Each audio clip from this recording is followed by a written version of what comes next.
Bonsoir à tous, bienvenue dans ce journal de l'Afrique, une édition spéciale consacrée à la situation au Gabon où des émeutes ont éclaté après l'annonce des résultats de la présidentielle. Ali Bongo réélu avec 49,8% contre 48,2% pour Jean Ping, son rival. Plusieurs bâtiments publics ont été incendiés. Nous irons à Libreville. Nous ferons réagir également nos invités issus des deux camps en plateau. Nous parlerons également des réactions internationales, les États-Unis mais aussi la France qui se disent préoccupés. Jamais un scrutin n'avait été aussi serré dans l'histoire du Gabon. Quelques milliers de voix d'écart à peine entre le chef de l'État sortant Ali Bongo et son principal opposant, l'ancien ministre des Affaires étrangères Jean Ping. Immédiatement après l'annonce des résultats par le ministre de l'Intérieur, des émeutes ont éclaté. Il y a eu des affrontements entre des manifestants et les forces de l'ordre. Regardez le reportage sur place de notre envoyé spécial Patrick Fandio.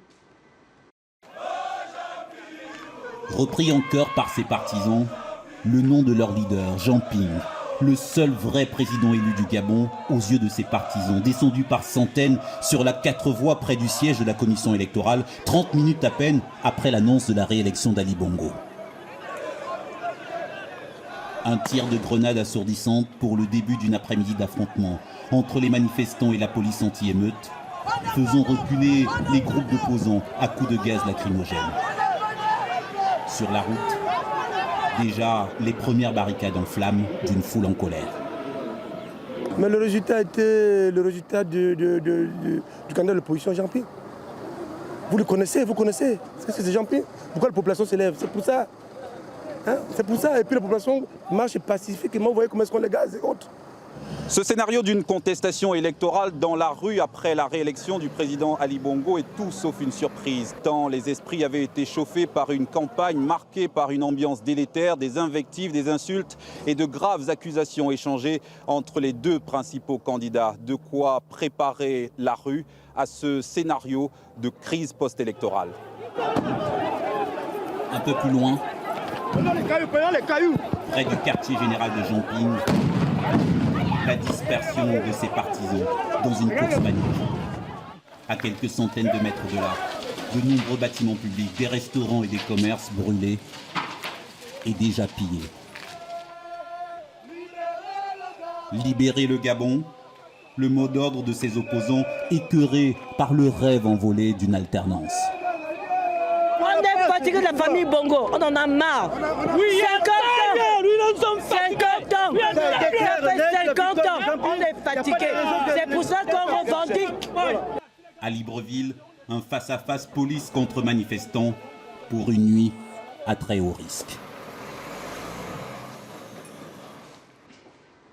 Et on va retrouver tout de suite notre envoyé spécial Patrick Fandio à Libreville. Patrick, quelle est la situation ce soir au moment où nous parlons? Est-ce qu'il y a plus d'indications sur le nombre de victimes notamment? Écoutez, non, pas d'indications vérifiées, en tout cas dans les deux camps de manière indépendante, mais un climat quasi insurrectionnel dans de nombreux quartiers de Libreville où les affrontements entre policiers et manifestants se poursuivent après avoir éclaté à peine 30 minutes après l'annonce par le ministre de l'Intérieur de la réélection du président Ali Bongo. Ce soir, d'après plusieurs témoins que nous avons joints, l'Assemblée nationale, située sur un boulevard où se trouvent de nombreuses institutions, a été brûlée. La police anti-émeute fait face à des petits groupes mobiles difficiles à maîtriser, des partisans de Jean Ping ou juste des casseurs qui ont érigé des barricades avec des poubelles et des pneus sur les grandes artères de la capitale gabonaise, Libreville, une cité fantôme ce soir, presque personne dans les rues, aucun taxi et des habitants qui se calfeutrent chez eux dans ce climat d'extrême tension où la police anti-émeute a bien du mal à rétablir l'ordre puisque plusieurs quartiers se sont soulevés en même temps. Un mot sur les résultats, Patrick, 49,8% pour Ali Bongo contre 38,2% pour Jean Ping, un résultat extrêmement serré, et l'opposition qui rejette d'ores et déjà ces résultats. Oui, malgré la déclaration d'Ali Bongo qui a tenté de faire un discours apaisant ce soir, il n'est pas certain qu'il arrive pour l'instant à faire taire la colère des partisans de Jean Ping qui ont le sentiment qu'on leur a volé cette élection avec ces résultats contestés, notamment ceux de la province du du Haut-Ogooué, la province d'origine du candidat Ali Bongo, une province où il a obtenu un score de plus de 95%, mais surtout avec un taux de participation de 99,93%, soit 40 points au-dessus du taux de participation moyen de cette élection. Des chiffres qui ont fait hurler l'opposition, qui crie au tripatouillage et à la grossière manipulation. L'opposition qui soupçonne le pouvoir d'avoir rectifié ces chiffres pour effacer l'avance de 60 000 voix dont disposait Jean Ping avant l'annonce des résultats de cette province du Haut-Ogooué, qui a été la dernière à envoyer ses résultats à la commission électorale. Mais dans le camp présidentiel, on rappelle qu'en 2009, le Haut-Ogooué avait aussi voté avec des scores stratosphériques pour le candidat Ali Bongo déjà, et que c'est tout à fait normal et que cette situation n'a absolument rien d'extraordinaire. Merci pour toutes ces précisions, Patrick Fondiou, en direct, en ligne avec nous de Libreville. On va faire réagir, bien entendu, des représentants des deux camps qui sont avec moi sur ce plateau. Mengue Meïa, vous êtes porte-parole de Jean Ping. Et puis, à ma droite, Serge Mikoto, vous êtes le porte-parole d'Ali Bongo. Une victoire aussi serrée, est-ce qu'elle n'a pas un goût amer pour le chef de l'État sortant? Une victoire, oui. À 49%, près de 50%, c'est une victoire. Elle reste à confirmer par les instances qui sont la Cour constitutionnelle. Près de 48% des Gabonais se sont exprimés en faveur d'un autre candidat. C'est un message, et je pense que dans la déclaration du chef de l'État, Ali Bongo Ondimba, il a bien indiqué qu'il fallait être à l'écoute et il a appelé au rassemblement des Gabonais. Les images que nous avons vues sont des images extrêmement difficiles. Le seul problème, c'est que l'opinion avait été malheureusement préparée à soit une victoire de Ping, soit presque la guerre civile. Ce sont des mots extrêmement durs. Et dans le reportage que vous avez indiqué, M. Fondiou a indiqué que dans la province du Haut-Ogooué, il y avait près de 99,93% de participation. C'est un taux pour le Haut-Ogooué, mais prenons aussi la province de l'Ogooué-Maritime. C'est un score soviétique. Prenons aussi la province dont est originaire M. Ping. Vous verrez que les scores sont exactement les mêmes.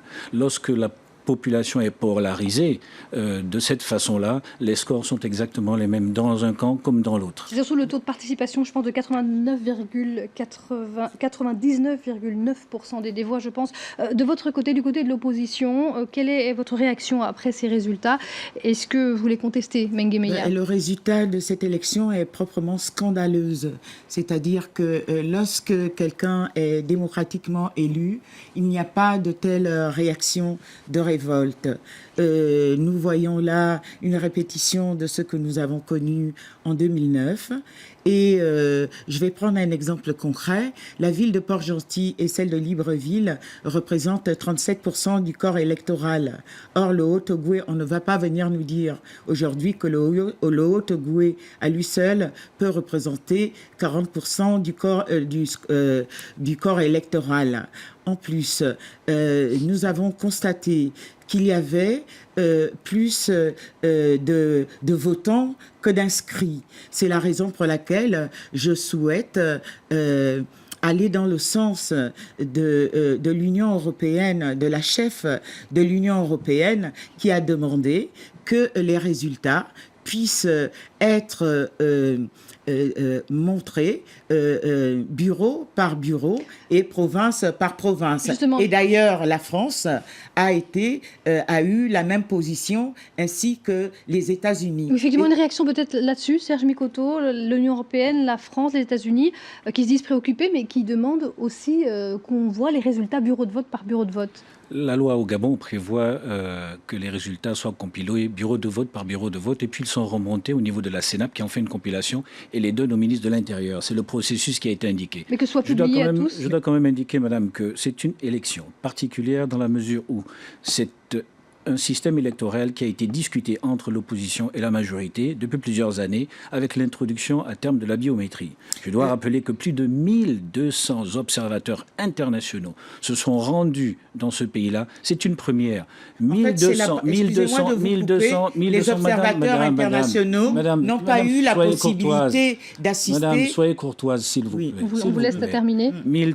Plus de 1200 observateurs internationaux appelés par la République gabonaise. Ce n'était pas une obligation.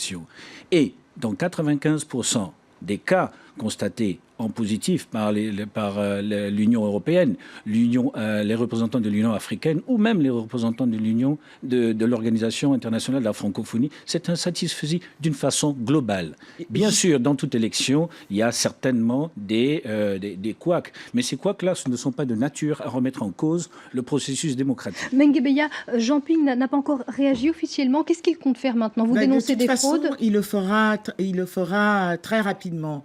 D'ores et déjà, la responsable, la chef des observateurs de l'Union européenne a remis un rapport dès lundi. Dans ce rapport, elle a bien noté que cette élection n'était pas transparente. Et c'est la première fois depuis l'histoire du Gabon que les observateurs sont amenés à rendre un rapport de façon neutre. Et c'est la première fois aussi que la chef de la diplomatie européenne est amenée à prendre position sur une situation électorale gabonaise. Nous rejetons les résultats de cette élection parce que cela relève de la fiction. Et c'est un véritable cauchemar que les Gabonais vivent parce qu'il n'est nullement question que nous puissions accepter que ce régime cinquantenaire puisse continuer ainsi. Menguebeya, je voudrais qu'on on est à la fin de cette édition, juste un mot tous les deux sur, on va revoir les images, encore cette situation très tendue à Libreville. On a vu plusieurs bâtiments publics qui ont été incendiés, des tensions, des affrontements entre manifestants et forces de l'ordre. Un mot peut-être là-dessus, tous les deux, Serge Mikoto, sur cette situation sécuritaire. Ali Bongo Ondimba a appelé la population à respecter les instances de la République. Ce que vous avez constaté dans votre documentaire, c'est parfois des incendies ou du moins des pillages de magasins. Ceci n'est pas démocratique. La loi électorale prévoit un système de recours vis-à-vis de la Cour constitutionnelle. J'aurais souhaité que la représentante de M. Ping ou que M. Ping s'exprime pour appeler la population gabonaise. Juste un dernier mot, c'est la fin de cette édition. Je vous appelle au calme. Je ne suis pas transparente, monsieur. Je représente bel et bien M. Ping. Appelez au calme. Parce que je suis sa porte-parole. Si vous aimez les Gabonais, aussi la conseillère spéciale. Gabonais, vous me coupez la parole. Je suis aussi la conseillère spéciale de M. Zoubanama qui a été déterminant dans cette élection. Ce sera le mot de la fin. Nous arrivons à la fin de cette édition. Merci à tous les deux. Cette édition spéciale sur la situation au Gabon, situation tendue, s'il vous plaît. Nous sommes responsables. C'est une élection volée. Situation tendue, vous le voyez, vous l'entendez à Libreville et avec les représentants des deux camps ici, également sur ce plateau. Non, monsieur. Restez avec nous, l'info continue. Le peuple gabonais s'exprime.